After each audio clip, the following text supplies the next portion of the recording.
Got me feeling right back.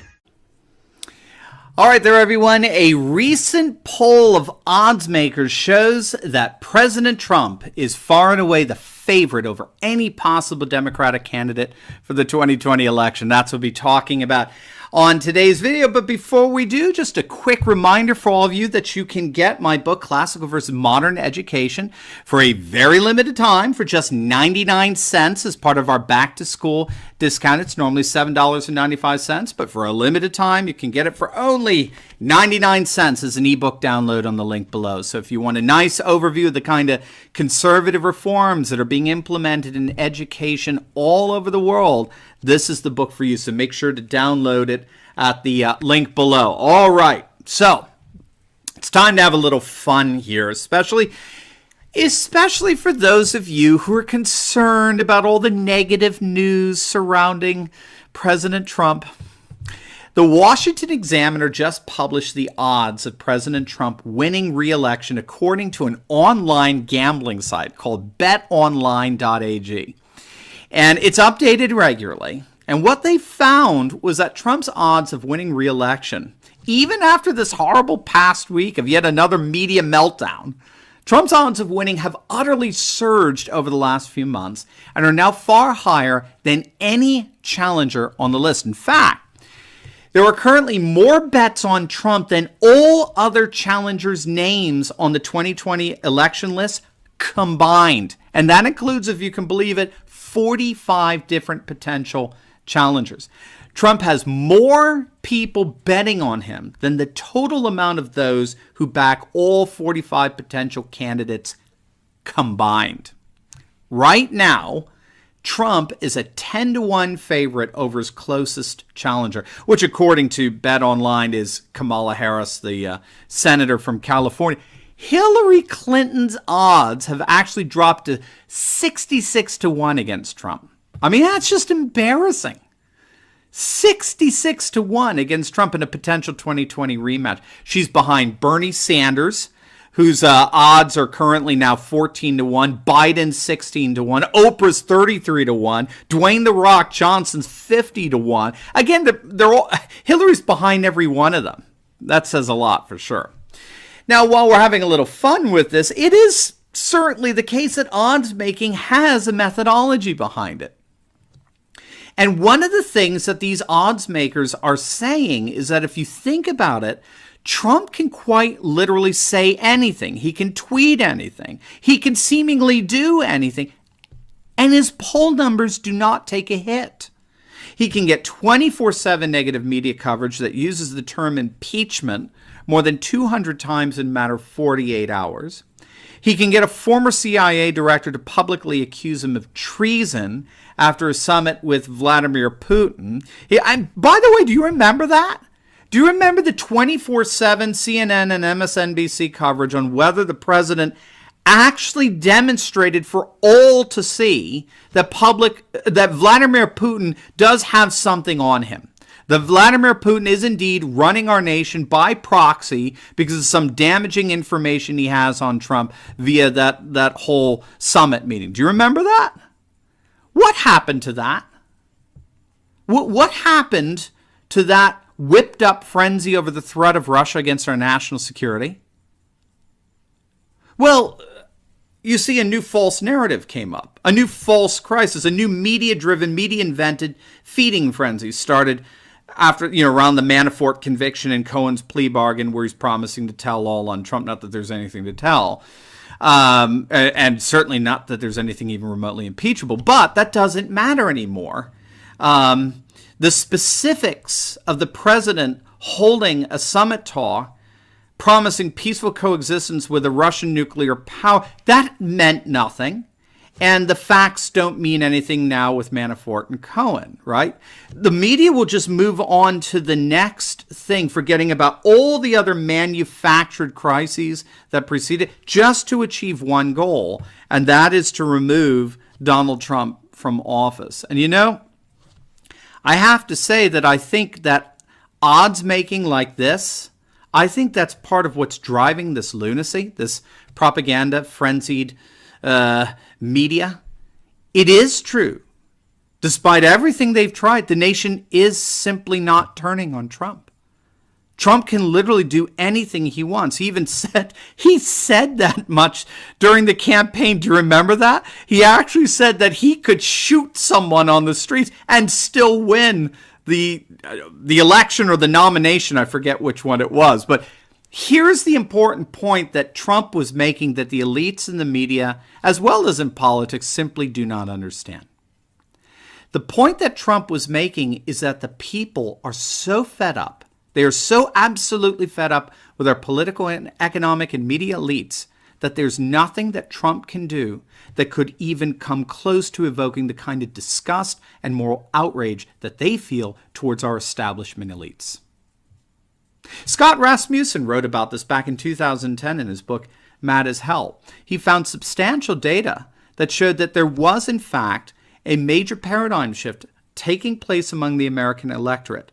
And we can add on this channel, as we say, the world electorate as well. But that paradigm shift was that people were increasingly seeing politics not as left versus right or liberal versus conservative per se, but rather as the people versus the ruling class. Average citizens versus the political, economic, and media establishment that more and more people blame for the troubles besetting our nation, our economy, and the world. Donald Trump has tapped into that, and he has promised to be the champion of those who want to see the swamp drained, the elites admonished and defeated, and the deep state exposed. And he's largely made very good on those promises. And so what the immediate elite and our political elite simply don't understand is that there's simply nothing that Trump can possibly do that could provoke as much disgust and moral outrage that tens of millions of people have towards the Washington establishment. There's nothing he could do that could even compare with it. This is why his poll numbers simply aren't falling the way the media wants them to.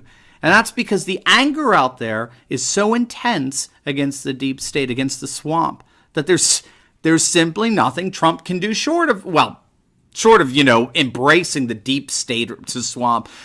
And short of that, there's just nothing Trump can do to provoke the kind of outrage that can even come close to the outrage felt by tens of millions of people against the globalist, political, and economic and media elite that we see as doing nothing less than destroying our nation, its borders, its economy, its culture, all for their own political and economic gain. Now, on a more serious note, we, of course, back in November of 2016, we predicted that Donald Trump would, in fact, win the presidential election. That's how this channel started.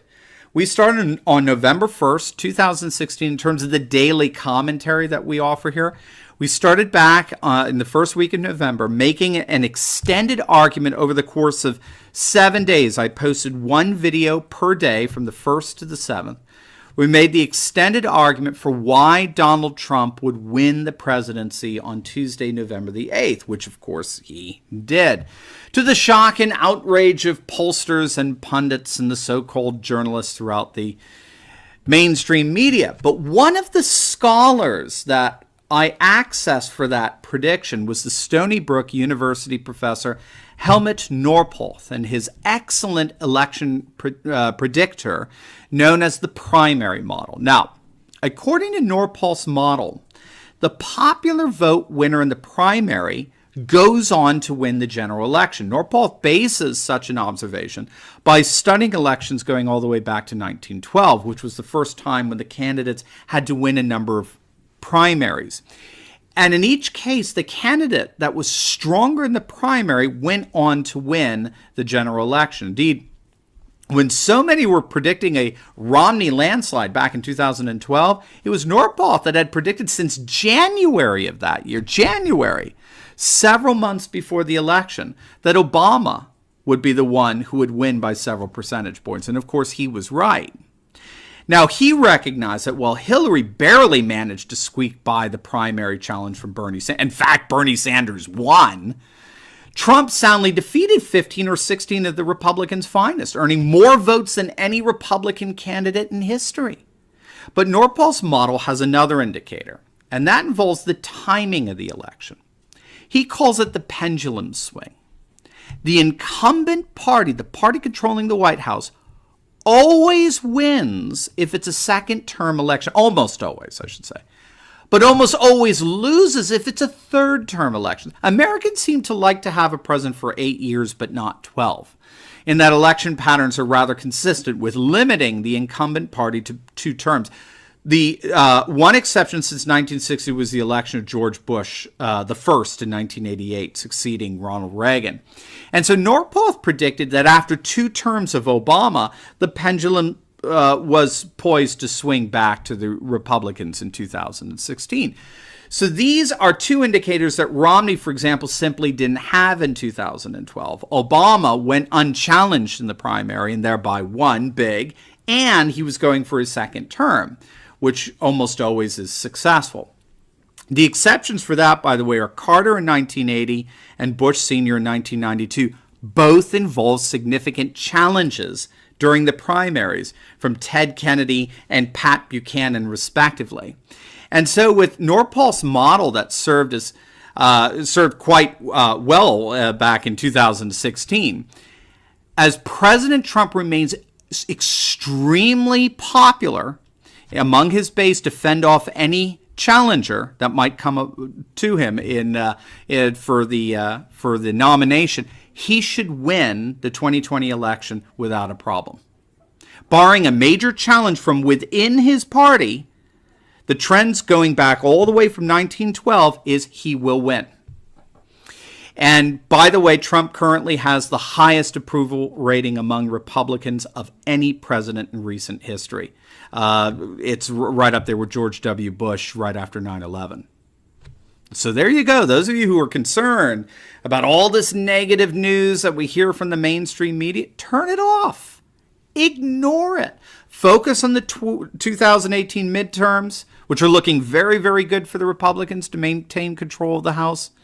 Get ready, for what looks to be a very successful re-election campaign for President Donald Trump in 2020. Don't forget to click on that link below and get your copy of my book, Classical versus Modern Education, for only 99 cents for a limited time. And as always, please like, comment, and subscribe. Click on our Patreon link below and become a monthly supporter of this channel and help us to continue to analyze current events in light of awesome conservative trends so that you can personally and professionally flourish. God bless.